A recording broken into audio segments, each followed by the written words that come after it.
As Obidike turned to return to the bridge, he heard a deafening roar echoing through the chasm. The ground shook, and the bridge began to tremble violently beneath him. "Obidike, hurry!" Shinonso shouted from the other side, her eyes wide with fear. The bridge was breaking apart, and he needed to act quickly. With all his strength, Obidike sprinted back across the bridge, the stone clashed tightly in his hand. Pieces of the bridge crumbled behind him, falling into the swirling waters below. Just as he reached the edge, the bridge collapsed entirely. He leaped forward, landing safely beside Shinonso, who breathed a sigh of relief. They turned to face Ikema, who stood at the edge of the chasm, fury etched across her face. "You think you can defy me, Obidike? You dare to take what belongs to me?" Obidike held the glowing stone high, feeling its warmth pulse in his hand. "I took this to free myself from you, Ikema. You cannot control my fate any longer." Ikema's eyes narrowed. "Very well. If you wish to be free, you must return the stone to the waters of your world. Only then will our bond be severed." Shinonso, standing resolutely beside Obidike, said, "We will do this together. You cannot keep him from his life any longer." With determination, Obidike and Shinonso turned to the portal that had brought them to the spirit world. They needed to return to the stream before Ikema could stop them. As they stepped through the portal, the vibrant colors of the spirit world faded into the familiar sights and sounds of their village. They were back, but the sense of danger still lingered. "We have to get to the stream quickly," Obidike urged, his heart racing.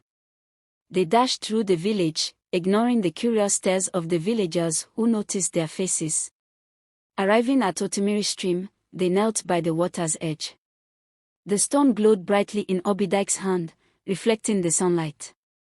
"This is it," Obidike said, his voice steady but his heart pounding. "I must release it into the water." Shinonso nodded, her eyes filled with support. "You have the strength to do this, Obidike. Let go of the past and embrace your future." Taking a deep breath, Obidike held the stone over the water and whispered, "I release you from this bond. I choose my own path." As he let the stone slip from his fingers, it fell into the stream and vanished beneath the surface. The water shimmered and rippled, as if acknowledging the release. Suddenly, a powerful wave surged from the depth of the stream, and Obidike felt a rush of energy wash over him. He stumbled back, but Shinonso held him steady. "What's happening?"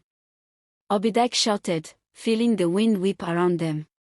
From the water, a brilliant light erupted, and Ikema's voice echoed once more. "You have chosen, Obidike. But know this, the spirit world does not forget." The waters calmed, and the air grew still. Obidike felt a weight lift from his shoulders, but a lingering tension remained. He had severed the bond, but he could still feel Ikema's presence in the back of his mind. Shinonso turned to him, a smile breaking through her concern. "You did it. You're free." Obidike nodded but looked worried. "I'm free, yes, but I worry that Ikema will still haunt my thoughts." "Then we will face that together," Shinonso replied firmly. "You have me by your side, Obidike. We will overcome this." As news spread of Obidike's return and the encounter at the stream, the village buzzed with excitement. Many were in awe of his bravery, while others whispered about the spirit world and its mysteries. Mama Nena welcomed her son with open arms, relief washing over her. "My son, you have returned to me, and I can see you have grown wiser." Obidike smiled, grateful for her love. "I have learned much, Mother. I want to make amends and contribute to our village in meaningful ways." Mama Nene nodded, her heart swelling with pride. "Your journey has not been in vain. We will work together to strengthen our community." As the days passed, Obidike and Shinonso began working together to revitalize the village. They organized gatherings to unite the villagers, sharing stories of courage and resilience. Obidike felt lighter, his heart no longer burdened by the spirit world. With Chinonso beside him, he started to dream of a future filled with hope and love. One evening, as they watched the sunset over Otomiri stream, Obidike turned to Chinonso. "Thank you for standing by me. You have given me a new purpose." Chinonso smiled softly. "Together, we can face anything, Obidike. Let's build our future side by side."